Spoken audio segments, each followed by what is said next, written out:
Olá, amigos da Web Rádio Fraternidade. Aqui é a Ana Tereza falando. Vamos começar mais um programa Palavras para a Alma, com a nossa alegria de sempre, para a gente poder compreender os nossos desafios do dia a dia, à luz da doutrina espírita, que pode nos oferecer algumas reflexões que auxiliam o nosso ponto de vista e pode nos ajudar a encontrar comportamentos melhores para o nosso dia a dia. Costuma-se dizer no movimento espírita, e isso não é à toa, de que temos que trabalhar o nosso orgulho e o nosso egoísmo. É porque os espíritos dizem que são duas chagas da humanidade. Duas chagas, duas feridas, né? E essas feridas consomem tanto a gente que isso torna o nosso progresso mais lento. São obstáculos, né? Que a gente precisa vencer, cuidar, para a gente continuar a nossa marcha evolutiva de um modo mais leve. Mas a gente não escolhe ser orgulhoso ou ser egoísta, né? Somos sem perceber. Muitas vezes conseguimos identificar nos outros comportamentos de orgulho e de egoísmo com uma facilidade incrível, e no nosso comportamento do cotidiano é tão difícil.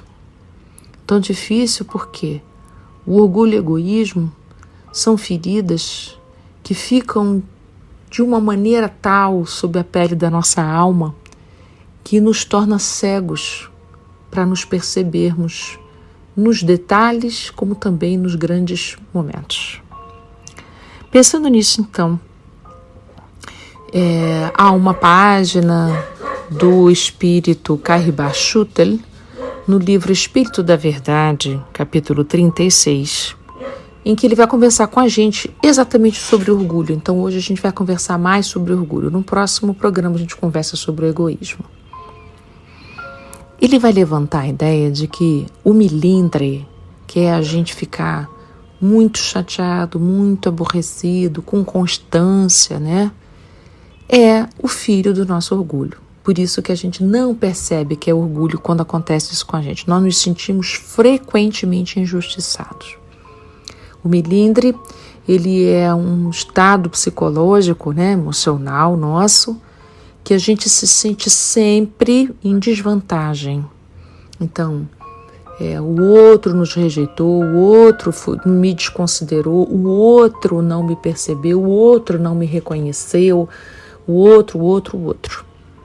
É um estado da alma em que tem uma alta expectativa sobre o comportamento dos outros, do mundo, dos políticos, dos coordenadores, das instituições. Tem uma expectativa altíssima de ser atendido nas suas necessidades. Só que no estado de milindre a gente não percebe que há necessidades pessoais ali urgentemente pedindo atenção.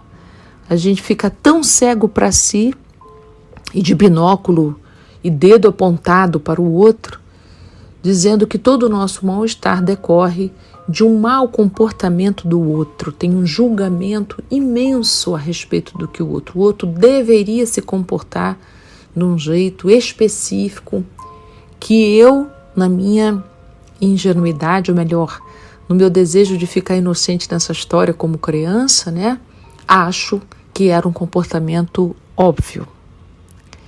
Então vamos pensar com carinho. Se fosse óbvio, se fosse tão claro, por que o outro agiria diferente disso? Será que está todo mundo querendo me maltratar mesmo, me prejudicar mesmo? Será que eu sou tão importante assim a ponto de receber ataque de todo lado? Será que eu sou inocente mesmo, injustiçado mesmo, eu não tenho nada a ver com isso?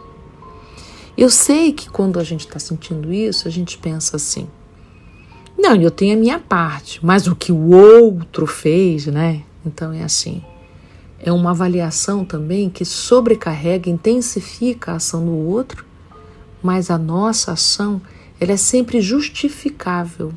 Então olha que interessante. A minha ação tem contexto, mas a ação do outro não.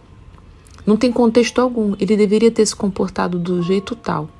Eu não consigo levar em consideração as condições às quais o fez agir daquela maneira, a situação propriamente dita, como ele se sente tocado por aquela circunstância. Isso tudo fica fora de questão. Mas a minha dor, ela é cheia de justificativos, né? Como eu estava, o que eu estava fazendo, como eu escutei, como que o outro disse, como se comportou. Então, eu já estou dando uma dica aqui, que nos estados orgulhosos tem pouca percepção de si e uma exagerada noção de expectativa do comportamento do outro. Esse desequilíbrio, gente, faz com que a gente fique mergulhado horas, dias, meses, às vezes anos, emaranhado, enrolado, embolado numa relação, numa história, num pequeno acontecimento que ficou enorme. E a única saída, que seria a indulgência, fica completamente de fora.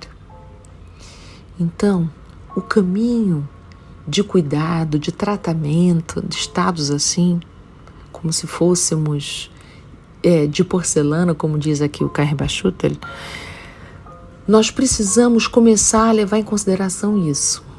As mesmas justificativas para eu ter agido do jeito tal, o outro tem as justificativas dele, não são as minhas. Porque os nossos contextos não são iguais. Cada espírito carrega em si o contexto da sua própria história reencarnatória.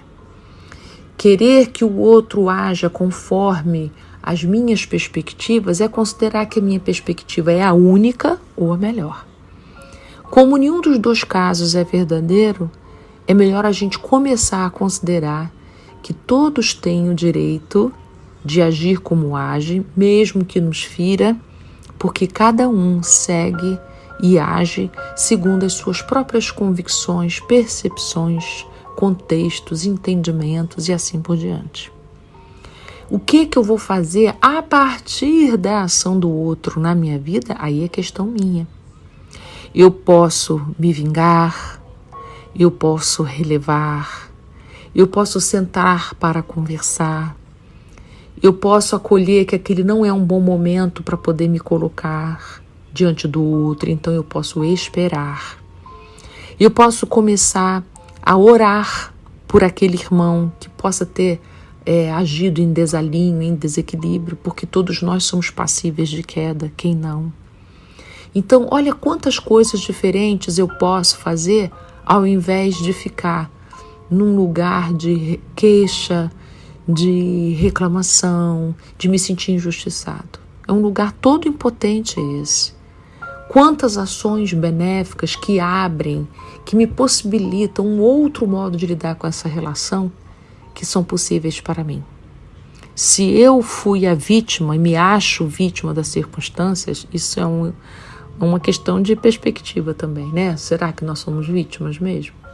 Mas se eu ainda me considero assim, ainda do lugar de vítima, eu posso olhar para o algoz, que eu acho que existem algozes, né? Isso também é um outro... Fica para um outro áudio para a gente conversar. Eu posso olhar para ele com a minha compaixão dizer que ele pode ter agido daquela maneira, pressionado por circunstâncias que eu não sei. Então, eu posso usar aqui o mérito do não saber tudo a respeito do outro como sendo condição para eu encontrar um espaço na minha alma para poder respirar e olhar o que aconteceu do ponto de vista com mais bondade, com mais indulgência e, por que não, o perdão das ofensas, né? Então, vou ler aqui um trechinho desse espírito que nos esclarece nessa mensagem, que ele diz assim: fujamos da condição de sermos sensitivas humanas, convictos de que a honra reside na tranquilidade de consciência que é sustentada pelo dever cumprido. Então, meu amigo, se você acha que você foi ofendido e você não tem nada a ver com isso, no sentido de que você não tenha provocado e tal, então dirija a sua ação no sentido do dever cumprido, no dever reto, para que você tenha paz de consciência. E deixemos com os outros o que é dos outros.